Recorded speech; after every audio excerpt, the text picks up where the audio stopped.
I returned to Ashworth Manor on a morning wrapped in mist, when the autumn rain had softened the gravel drive and turned the great lawn into a tapestry of wet leaves. The baby was warm against my chest, hidden beneath my cloak, and I could feel his tiny heartbeat as I approached the servants' entrance at the back of the estate. I had been gone 6 months, vanished without explanation, and now I was back with a burden I could neither hide nor explain. The kitchen door opened before I could knock, and Mrs. Halloway stood there with her arms crossed, her face a mixture of surprise and suspicion. She was the housekeeper, a woman who had known me since I was 15, when I first arrived at the manor as a scullery maid with nothing but my mother's name and a letter of reference. Now I was 22, no longer a girl, and the look in her eyes told me she saw everything I was trying to conceal. She stepped aside without a word, and I entered the warmth of the kitchen, breathing in the familiar smell of bread and coal smoke and lye soap. "You have been missed," she said quietly, but her tone was careful, measured. "His Grace asked after you more than once." I felt my face grow hot, and I looked down at the flagstone floor, unable to meet her gaze. The baby stirred beneath my cloak, making a small sound, and I saw her eyes flicker downward. She said nothing more, only gestured toward the narrow staircase that led to the servants' quarters. "Your old room is still empty. You may rest there, but you will need to present yourself to Mr. Crawley by evening. He will want an explanation." I nodded and climbed the stairs, each step heavy with the weight of what I carried, both in my arms and in my heart. The room was exactly as I had left it, sparse and cold, with a narrow bed and a small window that looked out over the stable yard. I laid the baby on the bed and unwrapped the blankets, studying his face in the gray light. He had dark hair, thick for an infant, and eyes that were beginning to turn from blue to something deeper, something that reminded me of stormy skies and the portraits that hung in the great hall. He was beautiful, and he was mine, and he was the reason I could never look at the Duke again. I had loved Edward Ashworth from the moment I first saw him, though I knew such a thing was impossible. He was a duke, a man of title and wealth, educated at Cambridge, and descended from a line that stretched back centuries.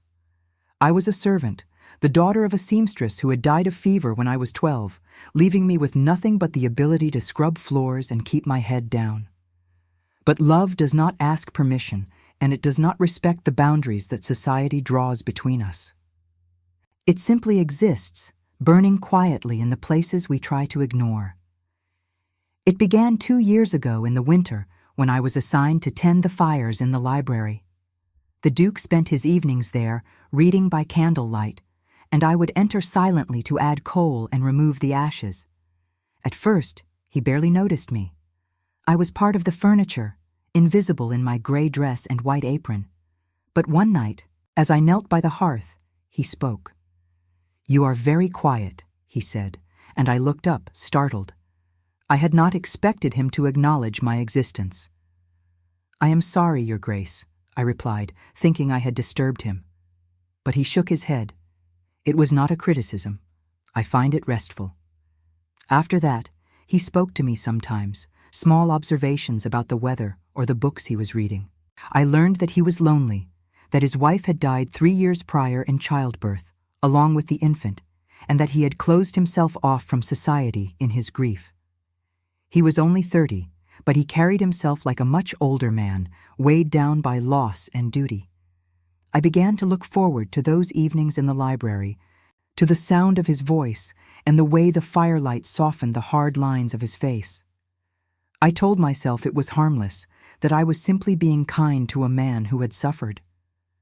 But I was lying to myself. The night everything changed, it was snowing. The wind rattled the windows, and the house was cold despite the fires burning in every room. I brought him tea, unbidden, thinking he might need warmth. He looked up from his book and smiled, a rare thing, and gestured for me to set the tray on the small table beside his chair. "Stay a moment," he said. "The storm is terrible.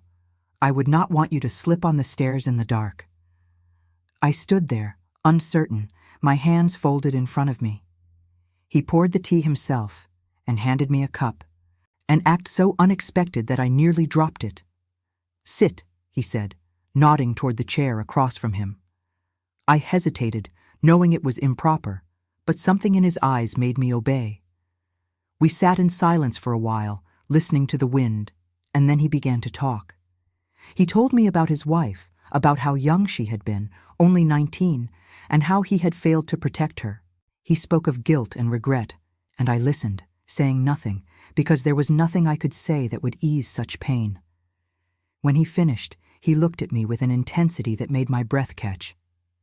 "You are kind," he said. "Kinder than I deserve." And before I could think, before I could stop myself, I reached across the space between us and took his hand. It was an impulsive gesture, born of compassion. But the moment our skin touched, something shifted. He looked down at our joined hands and then up at my face, and I saw in his expression the same longing I had been hiding for months.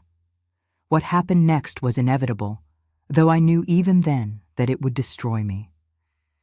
He pulled me toward him, and I went willingly, and we kissed there in the firelight, a kiss that tasted of desperation and forbidden longing.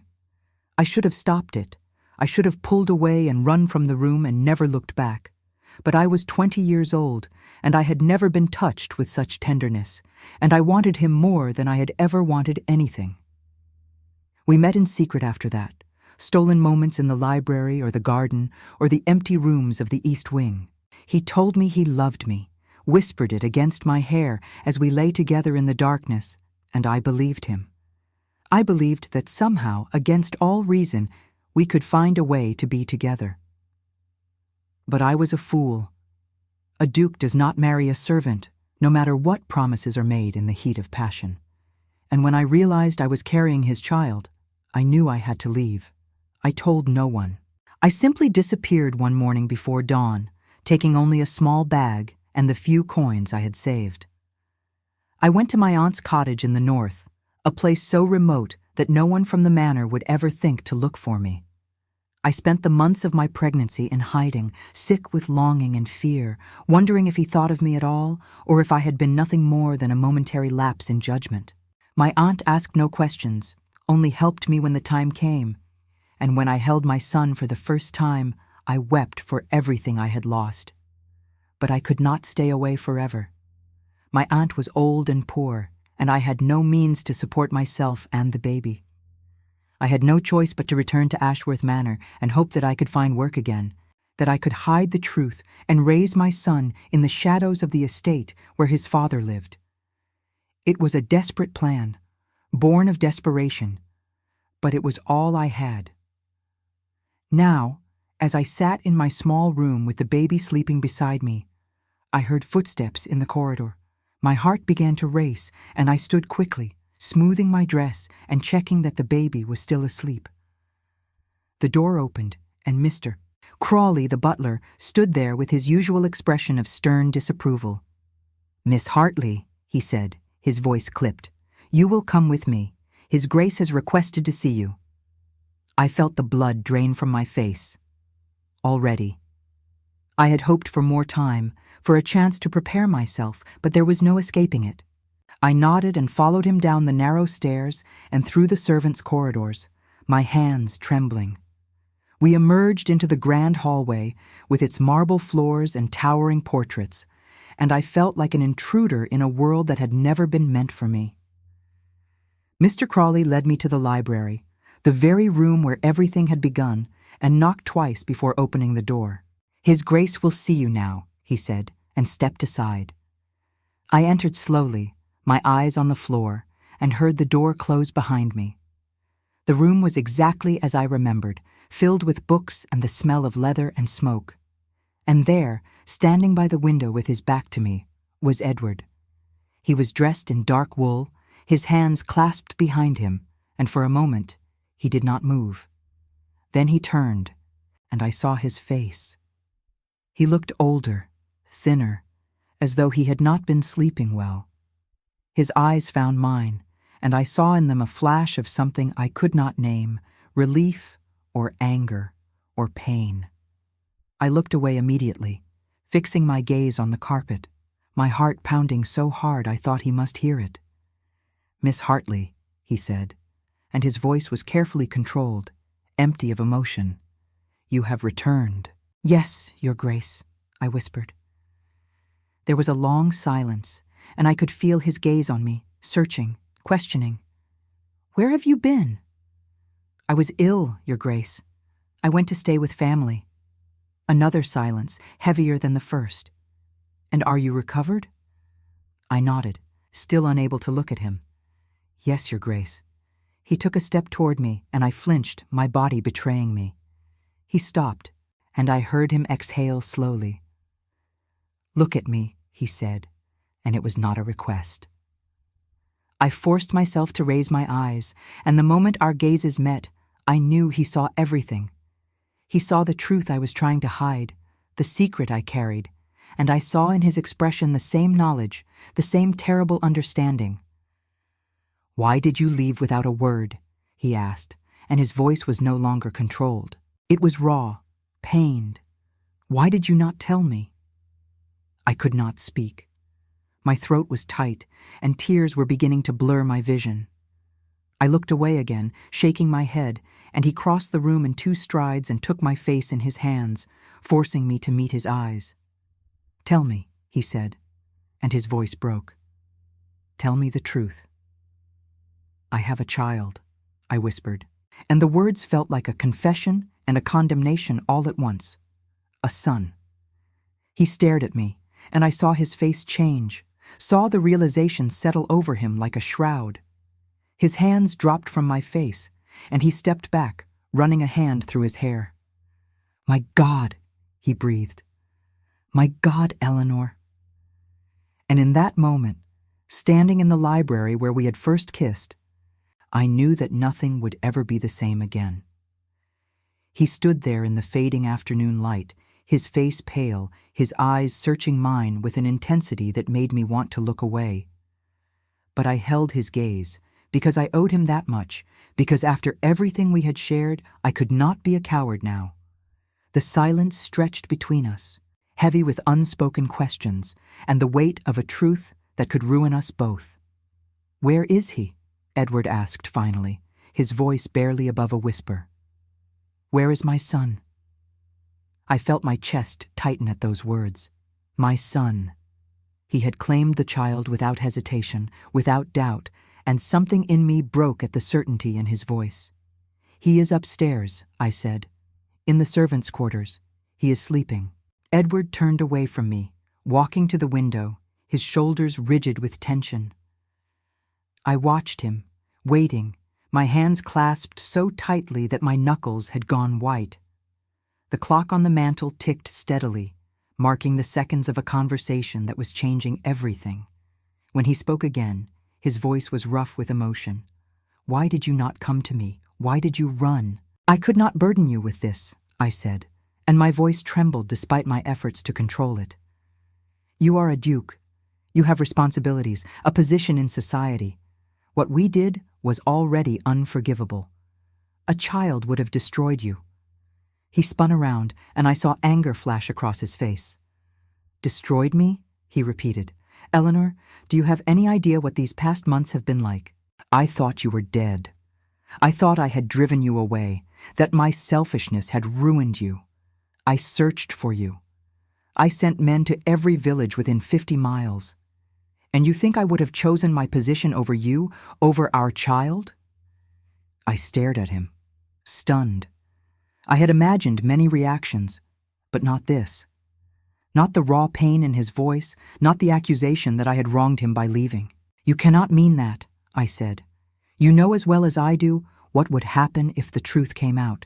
You would be ruined. The scandal alone would be enough to destroy your family's name." "Then let it be destroyed," he said, and he crossed the room again, taking my hands in his. "I have lived these past months in a kind of hell, Eleanor. I have gone through the motions of my duties, attended the necessary functions, played the role I was born to play, but none of it mattered. Nothing mattered without you. When you disappeared, I realized that I had been a fool to think I could keep you as a secret, something hidden away in the shadows. I should have fought for you. I should have found a way. Tears were streaming down my face now, and I could not stop them. There is no way, I said. You know there is no way. Even if you wanted to acknowledge the child, even if you wanted to help us, society would never allow it. Your peers would turn their backs on you. The Queen herself would hear of it. You would lose everything. He cupped my face in his hands, wiping away my tears with his thumbs. Then I will lose everything, he said. But I will not lose you again. I pulled away from him, shaking my head. You do not understand. It is not just about us anymore. There is a child now, an innocent child who deserves better than to be the subject of gossip and scandal. I came back because I had nowhere else to go, because I need work to survive. But I will not let you throw away your life for us. I will not. What do you propose then? He asked, and there was bitterness in his voice now. That we pretend we are strangers? That I ignore the fact that my son is living under my own roof, hidden away like some shameful secret? I do not know, I whispered. I do not know what to do. He was silent for a long moment, and then he moved to the desk and pulled out a sheet of paper. He wrote quickly, his hand steady despite the turmoil I knew he must be feeling. When he finished, he folded the paper and handed it to me. This is a letter of employment, he said. You are to be promoted to the position of my personal secretary. You will have rooms in the main house, near my study, and a salary that will allow you to care for the child properly. The story will be that you are a widow, that your husband died at sea, and that I am offering you charity out of Christian duty. I looked down at the letter, my hands shaking. This is madness, I said. No one will believe it. The servants already suspect. Mrs. Halloway knows. Mrs. Halloway is loyal to me, and she will keep her suspicions to herself if I ask it of her, Edward said. As for the others, they will gossip. But they gossip about everything. And if anyone dares to speak openly against you, they will answer to me. Eleanor, please. Let me do this. Let me at least give you and the child a measure of security and comfort. I wanted to refuse. Every rational part of me knew that accepting this arrangement would only make things more complicated, would bind us together in a way that could only lead to heartbreak. But I was exhausted, and I was afraid, and the thought of having a warm room and enough food for my son was too tempting to resist. I nodded slowly, and I saw relief wash over his face. Thank you, he said quietly. May I see him? The question caught me off guard, and I hesitated. I had not expected him to ask, not yet, and the thought of bringing him to the baby filled me with a strange mix of hope and dread. He is so small, I said. He does not understand any of this. I know, Edward said, but he is my son, Eleanor, and I need to see him. I led him through the corridors, away from the grand rooms and into the narrow passages that servants used. We climbed the back stairs in silence, and I could feel his presence behind me, steady and warm. When we reached my room, I opened the door carefully, worried that the baby might have woken, but he was still sleeping, curled on his side with one tiny fist pressed against his cheek. Edward stepped into the room and stopped, staring down at the baby with an expression I could not read. I watched him, my heart in my throat, as he slowly knelt beside the bed. He reached out and touched the baby's hand, his fingers so large and the baby so small, and I saw his face crumple. My God, he breathed. He looks like my mother, the same dark hair, the same shape to his eyes. His name is Thomas, I said softly. After my father. Edward looked up at me, and there were tears in his eyes. Thomas, he repeated. It is a good name. A strong name. The baby stirred, his eyes fluttering open, and he looked up at Edward with the unfocused gaze of an infant. Edward smiled, a real smile, and touched the baby's cheek. Hello, Thomas, he whispered. I am your father, and I am going to take care of you. I promise. I turned away, unable to watch, because the tenderness in his voice was breaking my heart. I had spent months convincing myself that Edward would not care, that he would see the baby as a burden or a mistake. But seeing him now, kneeling beside his son with such love and wonder in his eyes, I realized how wrong I had been. He did care. He cared deeply, and that made everything so much harder. "We cannot tell him," I said, my voice barely audible. "When he grows older, we cannot tell him who you are. It would only confuse him, hurt him. He must believe that his father is dead." Edward stood slowly, his jaw tight. "You ask too much of me, Eleanor." "I ask only what is necessary," I replied. "Please, Edward, promise me." He looked at me for a long moment, and then he nodded, though I could see the pain it cost him. "Very well," he said, "but I will be part of his life. Even if he does not know the truth, I will watch him grow. I will make sure he is cared for. And when he is old enough, if the time is right, perhaps we can tell him." "Perhaps," I echoed, though I did not believe it. There would never be a right time. There would only be secrets and lies, and the constant fear of discovery. Edward left soon after, and I was alone with Thomas again, listening to the sounds of the house settling into evening. I fed him and changed him and sang him the lullabies my mother had sung to me, trying to push away the confusion and fear that filled my heart. I had thought that returning to Ashworth Manor would be the hardest thing I would ever do, but I had been wrong. The hardest thing was seeing Edward again, feeling the pull of the love I had tried so desperately to bury, and knowing that we could never truly be together. The next morning, I was moved to my new rooms, a suite on the second floor that was larger and more comfortable than anything I had ever known. There was a sitting room with a fireplace, a bedroom with a proper bed, and even a small nursery for Thomas. Mrs. Holloway supervised the move, her face carefully neutral, though I could see the questions in her eyes. She said nothing, only made sure that everything was arranged properly, and when she left, she paused at the door. "If you need anything, Miss Hartley, you have only to ask." "Thank you, Mrs. Holloway," I said, and she nodded and closed the door behind her.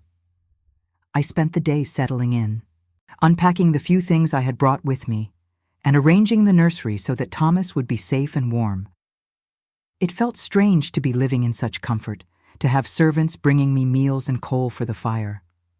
I was no longer one of them, but I was not truly one of the family either. I existed in a kind of limbo, neither servant nor lady, and I wondered how long I could maintain this precarious balance. That evening, Edward came to see me. He knocked softly, and when I opened the door, he stood there with a package in his hands. "I brought some things for the baby," he said, almost shyly. "Blankets and clothes. I was not sure what he might need." I took the package, touched by the gesture. "Thank you," I said. "You did not have to do this." "I wanted to," he replied. "May I come in?" I stepped aside, and he entered, looking around the room with an expression of satisfaction. "These rooms are suitable?" he asked. "If there is anything you need, you must tell me." "They are more than suitable," I said. "Edward, this is too much. You are doing too much." "It is not enough," he said quietly. "It will never be enough." We stood there in awkward silence, and then Thomas began to cry from the nursery. I hurried to him, lifting him from his cradle and rocking him gently. Edward followed me, watching from the doorway, and when Thomas quieted, he stepped closer. "May I hold him?" he asked. I hesitated, then carefully placed Thomas in his arms. Edward held him with surprising confidence, supporting his head and murmuring soft words that I could not quite hear. The sight of them together, father and son, filled me with a longing so intense it was almost painful. This was what I had dreamed of in the quiet moments when I allowed myself to hope. But dreams and reality were two very different things. "He is perfect," Edward said, looking up at me.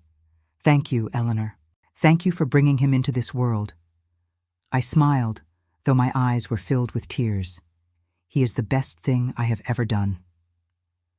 Edward handed Thomas back to me, and our fingers brushed, a brief touch that sent a jolt through my entire body.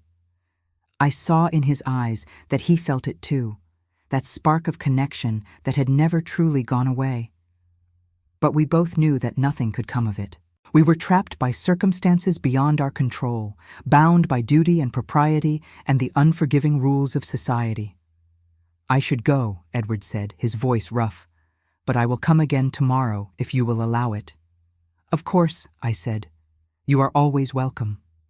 He nodded and left, and I stood there holding Thomas, listening to the sound of his footsteps fading down the corridor, and I knew, with a certainty that terrified me, that this arrangement, this fragile pretense we were trying to maintain, could not last. Something would have to give. Something would have to break. And when it did, I feared that all of us would be destroyed by the fall. The weeks that followed were the strangest of my life, suspended between two worlds that could never truly meet. By day, I performed the duties of a secretary, managing correspondence and organizing the Duke's schedule, work that was far beyond what I had been trained for, but which I learned quickly out of necessity. By night, I was a mother, tending to Thomas in the quiet hours when the house slept, and the only sounds were the creaking of old wood and the distant calls of owls in the gardens. Edward came to see us every evening, always after the servants had retired, always careful to maintain the appearance of propriety. He would sit in the nursery and hold Thomas, talking to him in a soft voice, telling him stories about the estate and the history of the Ashworth family. I would watch them from the doorway, my heart aching with a mixture of joy and sorrow, knowing that this closeness was both a gift and a torment. The servants gossiped, of course. I heard the whispers in the corridors, saw the curious glances when I passed through the halls. The story of my supposed widowhood was accepted on the surface, but I knew that many suspected the truth. Mrs. Halloway remained loyal, as Edward had promised, but even she watched me with a kind of resigned sadness, as though she knew that this situation could only end in heartbreak. It was Lady Catherine Ashworth, Edward's aunt, who finally shattered the fragile peace we had constructed. She arrived at the manor on a cold November morning, her carriage rolling up the drive with all the imperious authority of a woman who had never been denied anything in her life. She was the Dowager Duchess, a formidable woman in her 60s who had ruled society with an iron will and who had very definite opinions about the proper conduct of the nobility. I was in the study when she arrived, working on a pile of correspondence that needed Edward's signature. I heard the commotion in the entrance hall, the sound of her voice sharp and commanding, and I felt a chill run down my spine. Edward had mentioned his aunt only once, and his tone had been carefully neutral, but I had sensed the underlying tension. She disapproved of his isolation, his refusal to remarry, and she had made it her mission to see him properly settled with a wife of appropriate rank. "Miss Hartley," Mr. Crawley appeared at the door, his expression apologetic. "Lady Catherine wishes to see His Grace immediately. He is in the library. You may want to make yourself scarce." I nodded and quickly gathered the papers, but before I could leave, I heard footsteps in the corridor and Lady Catherine swept into the room. She was tall and elegantly dressed in black silk, her silver hair arranged in an elaborate style, and her eyes were as sharp as a hawk's. She looked at me, and I saw her expression shift from surprise to calculation. "And who might you be?" she asked, her tone cool.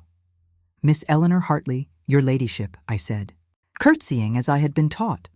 "I am His Grace's secretary." "Secretary," she repeated, and I heard the skepticism in her voice. "How modern. And where did Edward find you, Miss Hartley?" "I was formerly employed in the household staff," I replied, keeping my voice steady. "His Grace was kind enough to promote me when a position became available." She studied me for a long moment, and I felt as though she could see through every lie, every carefully constructed facade. "I see. she said finally. "And do you have family, Miss Hartley?" "I am a widow, your ladyship. My husband died at sea. I have a young son." Her eyes narrowed slightly. "How tragic. And His Grace has been charitable enough to provide for you both, I assume." "He has been most generous," I said, and I heard the defensive note in my own voice. Before she could respond, Edward entered the room. His expression was carefully controlled, but I could see the tension in his shoulders. "Aunt Catherine," he said. "This is an unexpected visit, is it?" she replied, turning to him with a raised eyebrow. "I wrote to inform you of my arrival 3 weeks ago. Perhaps your new secretary failed to bring it to your attention." "I brought it to his attention," I said quietly. "His Grace has been very busy with estate matters." Lady Catherine ignored me, focusing entirely on Edward. "We need to speak privately," she said. "It is a matter of some urgency." Edward nodded and gestured toward the library. "Miss Hartley, you may take the rest of the afternoon. I will review those documents tomorrow." I curtsied and left quickly, grateful to escape her penetrating gaze. But as I climbed the stairs to my rooms, I felt a sense of foreboding. Lady Catherine was not a woman to be trifled with, and I had the distinct impression that she had already guessed far more than was safe for any of us. I spent the afternoon with Thomas, trying to distract myself from my anxiety. He was growing quickly, becoming more alert and responsive, and he smiled now when he saw my face. I held him close, breathing in his sweet baby scent, and tried not to think about what might be happening in the library below. When evening came, Edward did not visit as he usually did. The hours passed, and I sat by the fire with Thomas asleep in my arms, listening to the wind outside and wondering what Lady Catherine had said to him. Finally, near midnight, there was a soft knock at my door. I laid Thomas in his cradle and opened it to find Edward standing there, his face drawn and tired. "May I come in?" he asked, and I stepped aside. He walked to the fireplace and stood there for a moment, staring into the flames. I waited, my heart pounding, until he finally spoke. "My aunt has given me an ultimatum," he said. "She has learned of your presence here, and she suspects the truth about Thomas. She did not say it directly, but she made her meaning clear. If I do not take steps to correct the situation, she will make sure that the scandal becomes public knowledge." I felt the blood drain from my face. "What does she want you to do?" "She wants me to send you away," he said quietly. "She has offered to arrange a position for you in one of her properties in Scotland, far from here, where no one knows you. She has also suggested that I consider remarrying, that it is time I fulfilled my duty to produce an heir." I closed my eyes, fighting back tears. "Then you must do as she asks. You must send us away." "No," Edward said, and his voice was fierce. "I will not send you away. I will not lose you again." "Edward, please," I said. "You must think clearly. If she carries out her threat, you will be ruined. The scandal will destroy everything your family has built over generations. You cannot risk that for us." He turned to face me, and I saw anger and desperation in his eyes. "Do you think I care about the scandal? Do you think I care about my reputation or my family's name? I have spent my entire life doing what was expected of me, Eleanor. I married the woman I was told to marry. I attended the functions I was supposed to attend. I played the role of the dutiful duke. And it brought me nothing but misery. My wife died, my child died, and I was left alone in this enormous house with nothing but duty to keep me company. And then you came into my life, and for the first time, I felt something real. I felt alive. I will not give that up. I will not give you up." I went to him then, unable to stop myself, and took his hands in mine. "You speak of love as though it is enough," I said, "but love does not pay debts or protect reputations. Love does not shield a child from the cruelty of society. Thomas deserves better than to grow up as the subject of gossip and scorn. He deserves a chance at a normal life, even if it means we must be apart." "Then marry me," Edward said suddenly, and I stared at him in shock. "Marry me, Eleanor. Let me make this right. Let me give Thomas my name and my protection." I pulled my hands away, shaking my head. "That is impossible. You are a duke. I am a servant." No church would perform such a ceremony, and even if one did, society would never accept it. You would be ostracized, and so would Thomas. It would be worse than the scandal we face now. "Then we will go away," he said. "We will leave England, go to the continent where no one knows us. I have money, properties abroad. We could start a new life, the three of us together." I wanted to believe him. I wanted so desperately to believe that we could escape, that there was a world somewhere where we could be happy.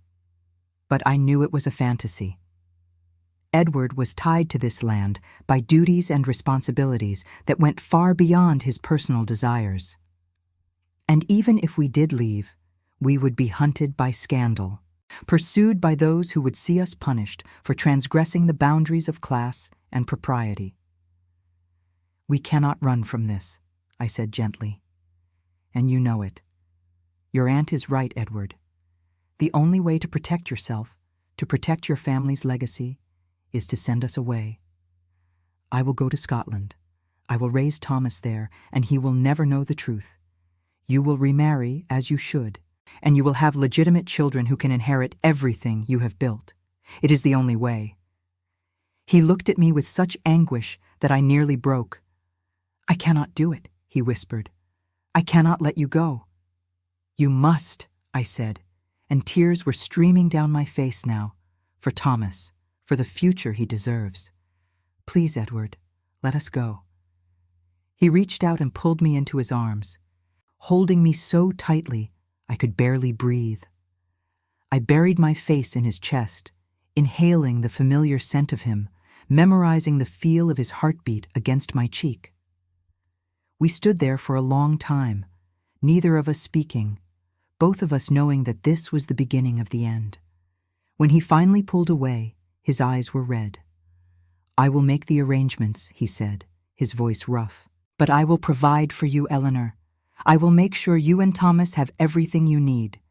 And I will visit as often as I can. I cannot be a father to him in the way I wish, but I will not abandon him. I swear it." I nodded, unable to speak, and he left the room without another word. I stood there in the darkness, listening to the sound of his footsteps fading away, and I felt as though my heart was being torn from my chest. I had known from the beginning that this could not last, that our love was doomed by the circumstances of our birth. But knowing it and accepting it were two very different things. The next morning, Lady Catherine came to see me. She entered my rooms without knocking, her expression cold and triumphant. "I understand you are leaving us." "Miss Hartley," she said. "How very wise of you." I stood and faced her, refusing to be cowed. "I am leaving because it is what is best for my son," I said, "not because you have frightened me." She smiled, a thin, satisfied smile. "Call it what you will. But know this, Miss Hartley.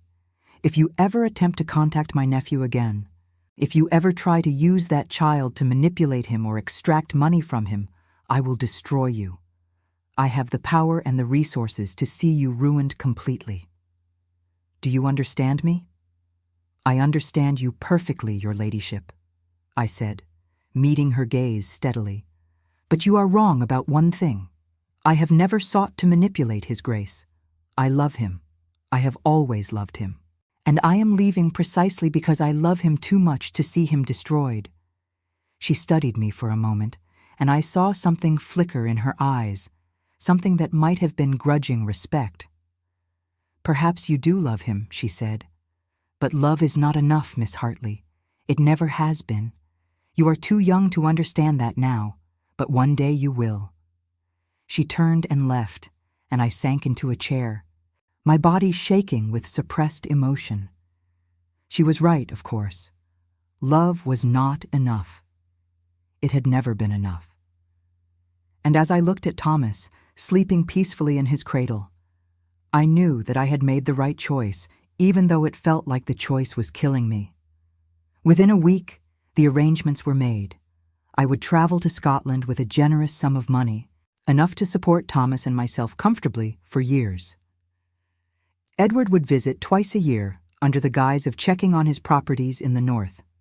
It was the best we could hope for, a compromise that satisfied no one but which would protect us all from the worst consequences of our actions.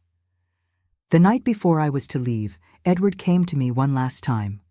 We did not speak. We simply held each other, knowing that words were inadequate for what we felt.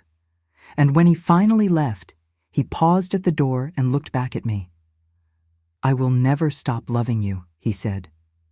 "No matter what happens, no matter how much time passes, you are the only woman I have ever truly loved, and you are the only man I will ever love," I replied. "Goodbye, Edward. Goodbye, Eleanor." And then he was gone, and I was alone with my grief and my son and the terrible knowledge that I had given up the only happiness I had ever known for the sake of duty and propriety and the cruel rules of a world that would never accept us. Scotland was beautiful in a way that was both harsh and comforting. The cottage Edward had arranged for us sat on the edge of a small village near Inverness, surrounded by rolling hills and ancient forests that turned gold and crimson in the autumn. The air was clean and sharp, scented with heather and peat smoke, and the people were kind in their reserved Scottish way, accepting my story of widowhood without too many questions. I threw myself into building a life for Thomas and myself, determined to make the best of the situation I had chosen. The cottage was small, but well appointed, with enough rooms for comfort and a garden where I could grow vegetables and herbs. I hired a local woman, Mrs. McTavish, to help with the heavier work, and slowly, painfully, I began to find a routine that did not revolve around Edward and the ache of his absence. Thomas thrived in the clean Scottish air. He grew from an infant into a sturdy toddler with dark curls and eyes that were unmistakably his father's, gray and stormy and full of intelligence. He was curious about everything, always exploring, always asking questions in his halting child's speech. I taught him his letters and numbers, read to him from the books Edward had sent, and watched him become his own person, separate from the circumstances of his birth. Edward kept his promise. He came twice a year, in spring and autumn, always announcing his visit with a letter sent weeks in advance. He would stay at the inn in the village and visit us during the day, playing with Thomas and bringing gifts and news from the south. Those visits were both a blessing and a torment. I would spend weeks preparing for them, cleaning the cottage until it gleamed, making sure Thomas had new clothes and that there was food enough for a proper meal.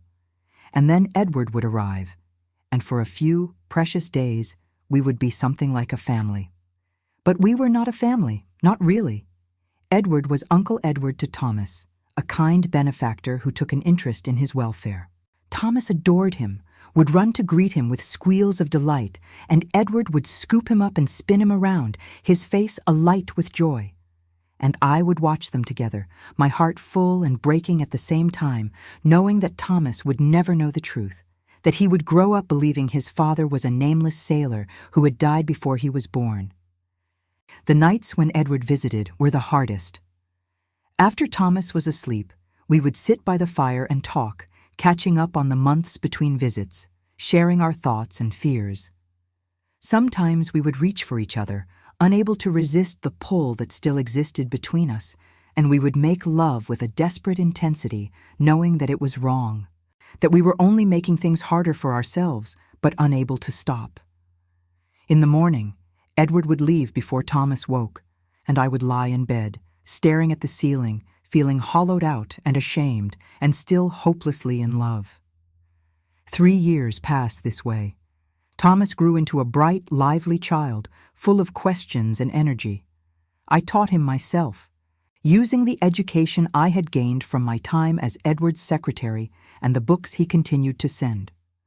Thomas learned quickly, mastering his letters and simple arithmetic, and he showed a particular love for stories, especially tales of knights and adventures. He would beg me to read to him every night, and I would sit by his bed, my voice growing hoarse as I recounted the legends of King Arthur and Robin Hood. It was during Edward's spring visit in the 4th year that everything changed. He arrived looking tired and drawn, older than his years, and I could see immediately that something was wrong. Thomas ran to him, as always, and Edward embraced him. But there was a heaviness to his movements that frightened me. After Thomas had shown him all his latest drawings and recited the poem he had memorized, I sent him out to play in the garden and turned to Edward. "What has happened?" I asked. "You look ill." He sat heavily in the chair by the fire, running a hand through his hair. "My aunt is pressuring me again," he said. "She has found a suitable candidate for marriage, the daughter of an earl, young and accomplished and everything a duchess should be. She has arranged for me to meet her next month, and she has made it clear that she expects me to make an offer." I felt as though I had been struck.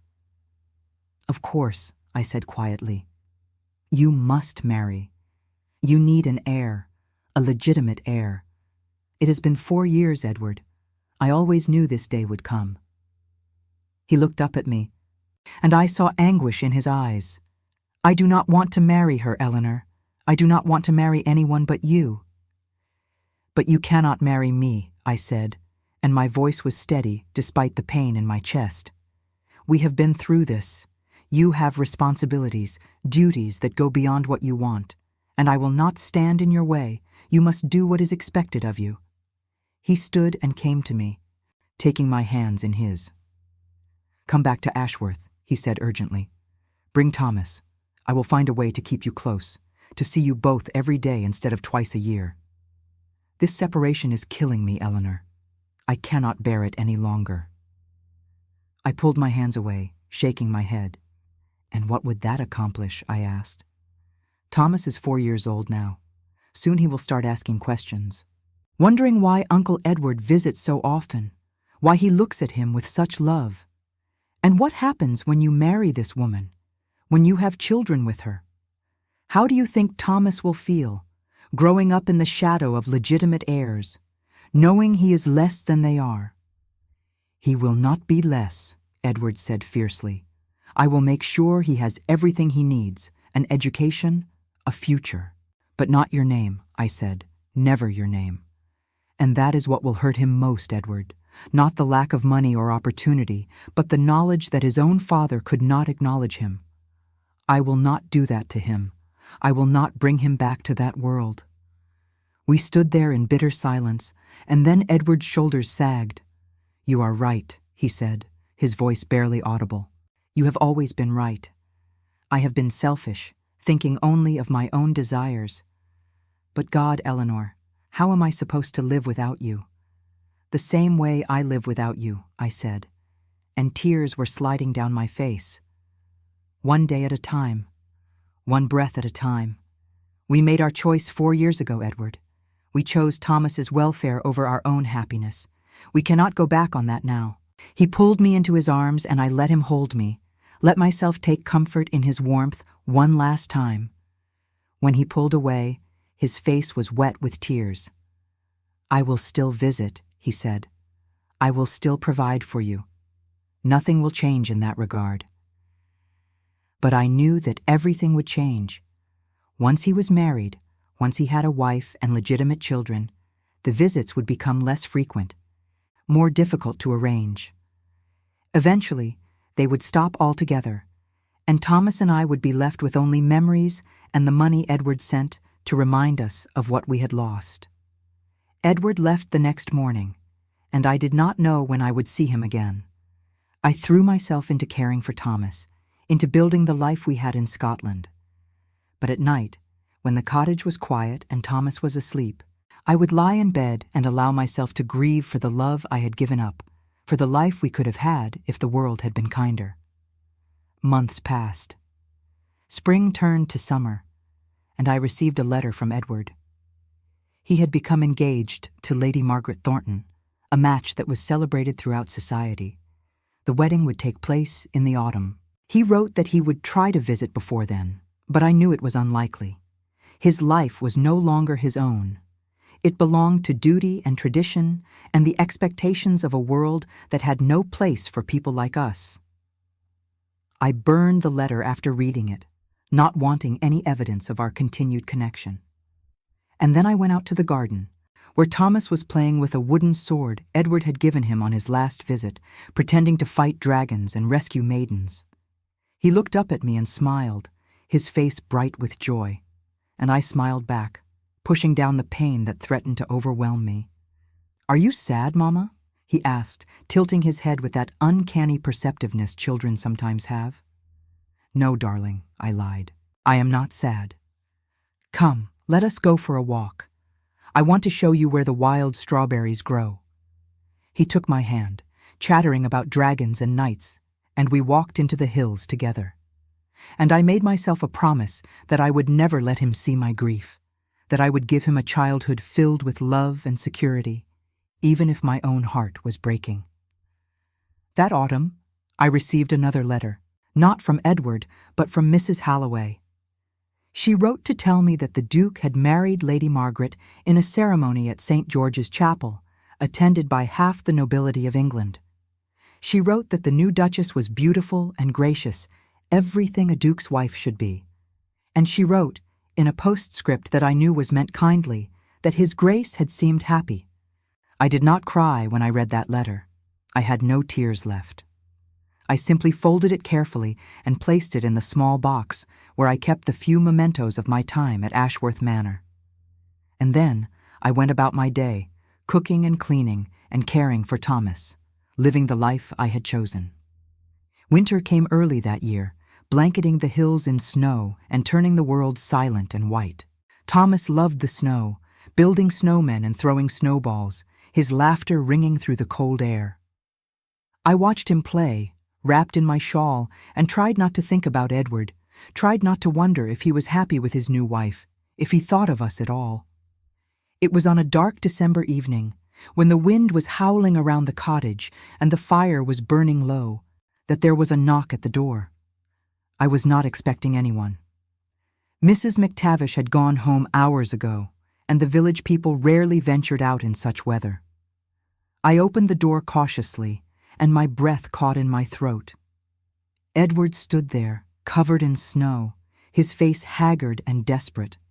Behind him, I could see his horse tied to the fence, its breath steaming in the cold air. For a moment, neither of us spoke. And then he said, in a voice raw with emotion, "I could not stay away." "I tried, Eleanor. God knows I tried. But I cannot live without you. I cannot pretend anymore. I should have turned him away. I should have closed the door and protected the fragile peace I had built. But I did not. I stepped aside and let him in, let him back into my life and my heart, knowing that I was making a terrible mistake, but unable to stop myself. Because some loves are stronger than duty, some loves are stronger than honor, and some loves, no matter how impossible, refuse to die. He stood in my small sitting room, dripping snow onto the floor, and I saw in his eyes the same desperation I felt in my own heart. I closed the door against the wind and turned to face him, my hands trembling. "You should not have come," I said. "You are married now. You have a wife waiting for you at Ashworth Manor. Margaret is in London with her family for the season," he said, his voice hoarse. "She does not expect me back for weeks. Eleanor, please. I need to see Thomas. I need to see you. These past months have been unbearable. I wanted to be angry with him. I wanted to send him away, to protect myself and my son from the inevitable heartbreak his presence would bring. But when I looked at his face, at the raw pain written there, I could not find it in myself to turn him away." "He is asleep," I said quietly. "But you may see him if you wish." Edward nodded and followed me to the small bedroom where Thomas slept, curled under a thick quilt, his dark hair spread across the pillow. Edward stood in the doorway for a long moment, just watching him, and I saw his throat work as he swallowed hard. "He has grown so much," he whispered. "He looks so like my father did at that age." "He is strong and healthy," I said. "He is learning quickly. He asks about you sometimes, wonders when Uncle Edward will visit again." Edward closed his eyes, and I saw tears slip down his cheeks. "I hate that he calls me uncle," he said.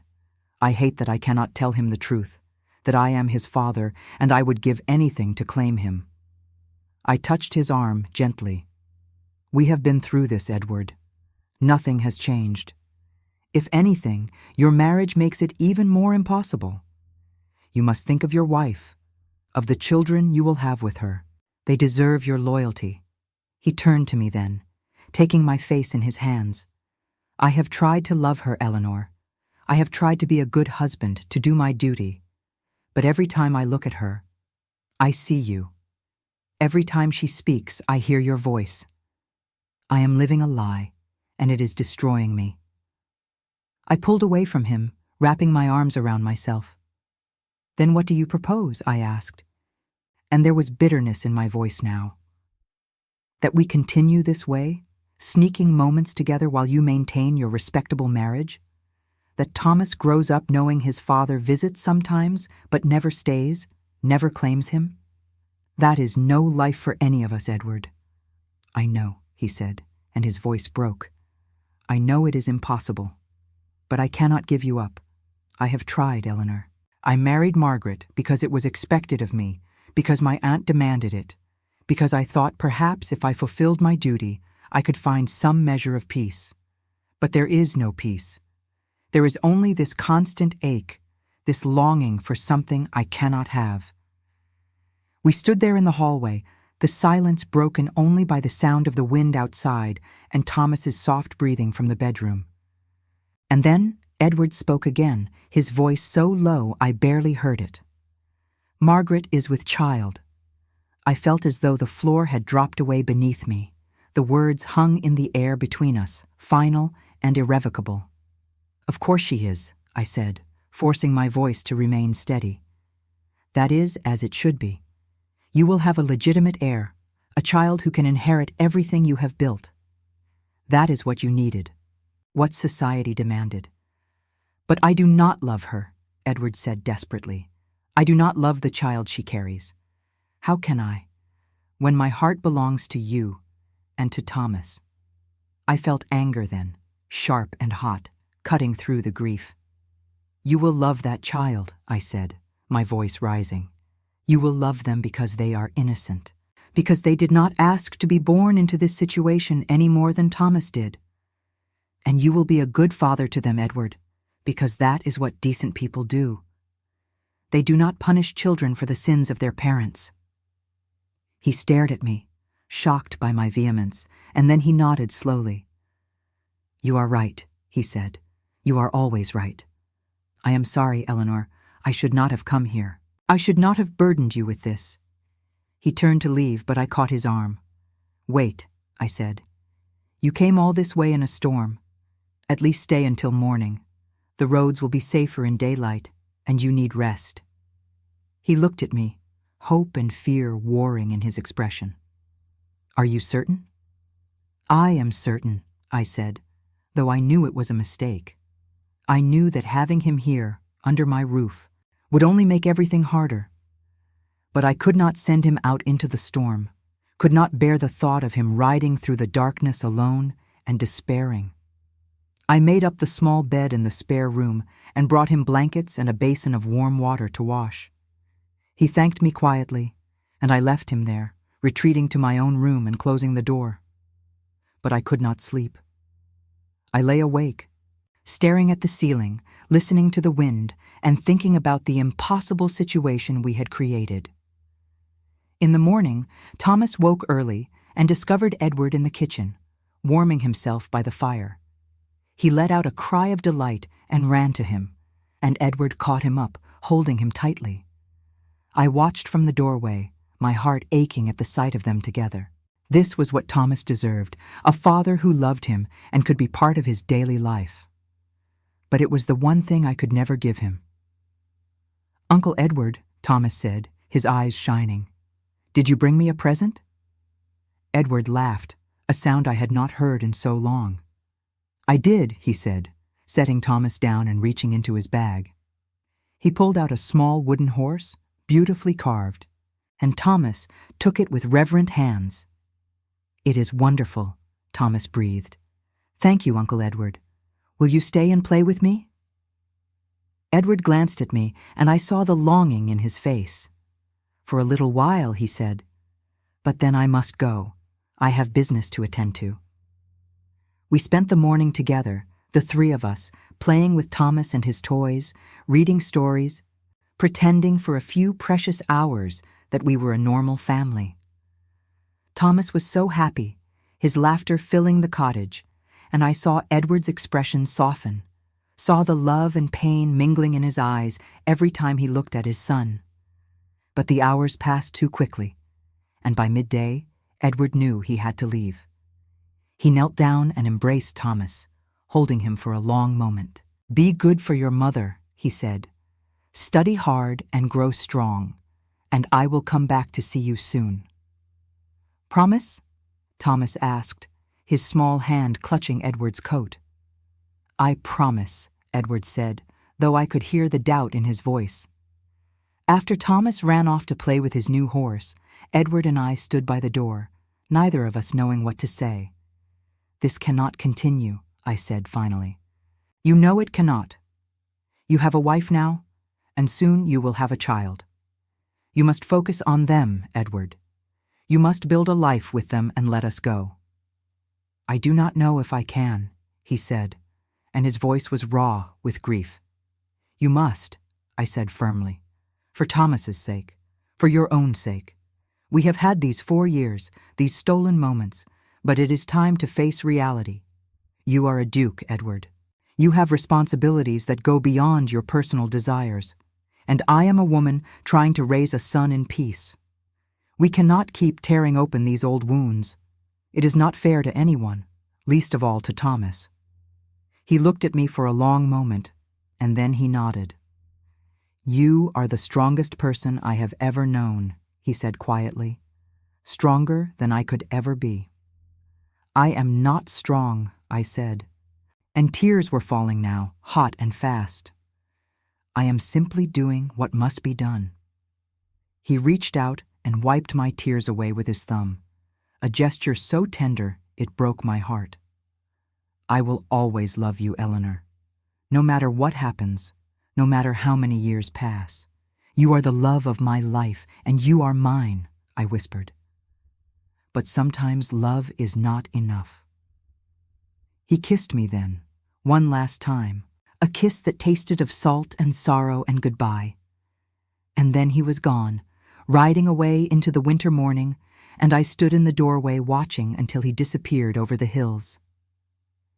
Thomas came to stand beside me, slipping his small hand into mine. "Will Uncle Edward come back?" he asked, looking up at me with those gray eyes so like his father's.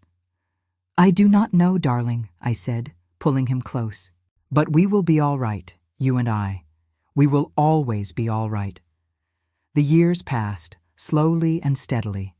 Edward sent money regularly, enough to ensure that Thomas and I were comfortable, but he did not visit.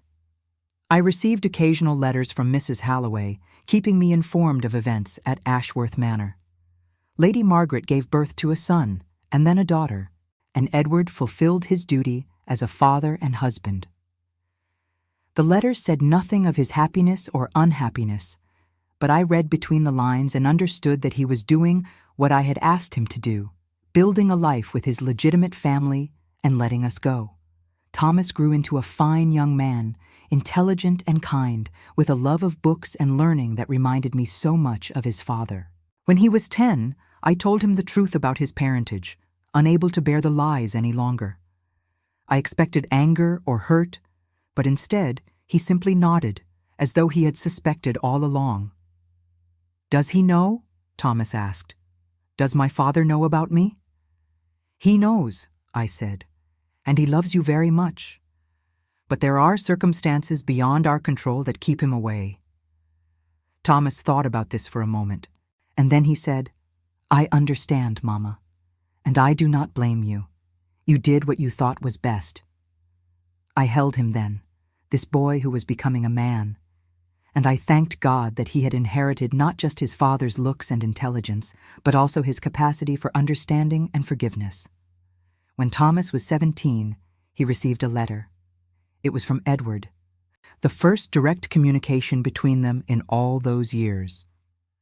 Edward wrote that he had arranged for Thomas to attend university, that all expenses would be paid, and that he hoped Thomas would accept this gift as a small token of the love and pride he felt for his son. Thomas read the letter with tears in his eyes and then looked at me. "May I write back to him?" he asked. "May I thank him?" "Of course," I said. "He is your father.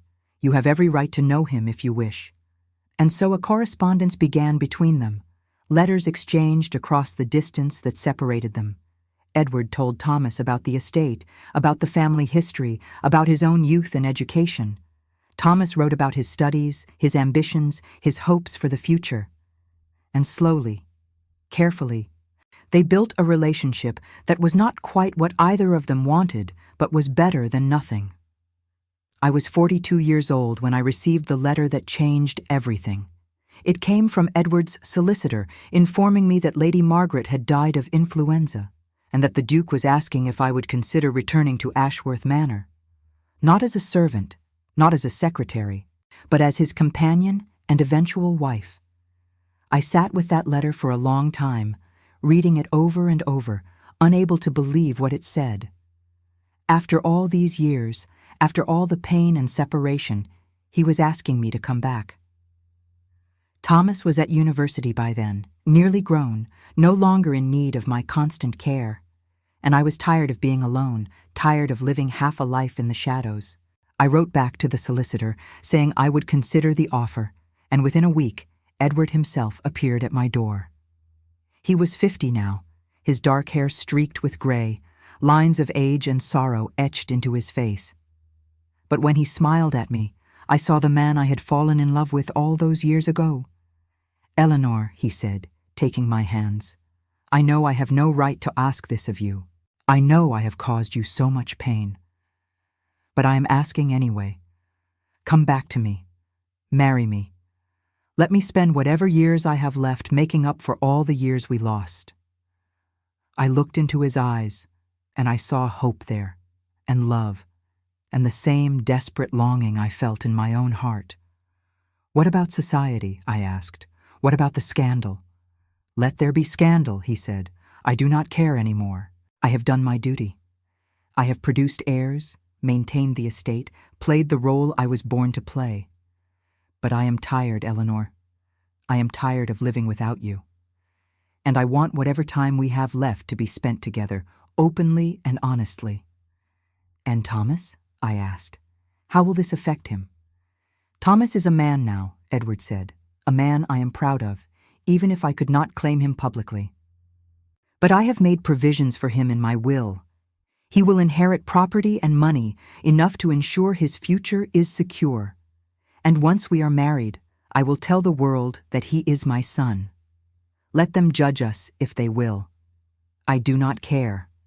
I thought about all the years of separation, all the pain and longing and sacrifice. And then I thought about the future, about the possibility of spending my remaining years with the man I had always loved. It was not the life I had imagined when I was 20, but it was a life, and it was more than I had dared to hope for. "Yes," I said. "Yes, Edward, I will marry you." He pulled me into his arms, and I felt the tension drain from his body. "Thank you," he whispered into my hair. "Thank you for giving me another chance." We married quietly, in a small church near Inverness, with Thomas as our only witness. The scandal, when it broke, was as bad as we had feared. Society was shocked, outraged, that a duke would marry a former servant, that he would acknowledge his illegitimate son and provide for him openly. But Edward bore it all with a dignity that silenced many of his critics. And in time, the scandal faded, as all scandals eventually do, replaced by newer, more interesting gossip. We returned to Ashworth Manor, and I walked through those familiar halls as the Duchess, a title I had never imagined I would hold. The servants who remembered me treated me with respect, and the new ones simply accepted that I was their mistress. And Thomas came to visit, no longer Uncle Edward's protégé, but openly acknowledged as the Duke's eldest son, a young man with his own future ahead of him. Edward and I had 10 years together, 10 years of quiet happiness, of walks in the gardens and evenings by the fire, of laughter and companionship, and the deep comfort of two people who had weathered storms and emerged stronger. When he died at 60, he was holding my hand, and his last words were that he loved me, that he had always loved me. I am an old woman now, writing this story so that Thomas's children will understand where they came from, what sacrifices were made, and what love endured. Life did not give us an easy path. We were separated by class and duty, torn apart by circumstances we could not control. But in the end, love won. It took decades and it cost us dearly, but love won. And that, I have learned, is all that truly matters.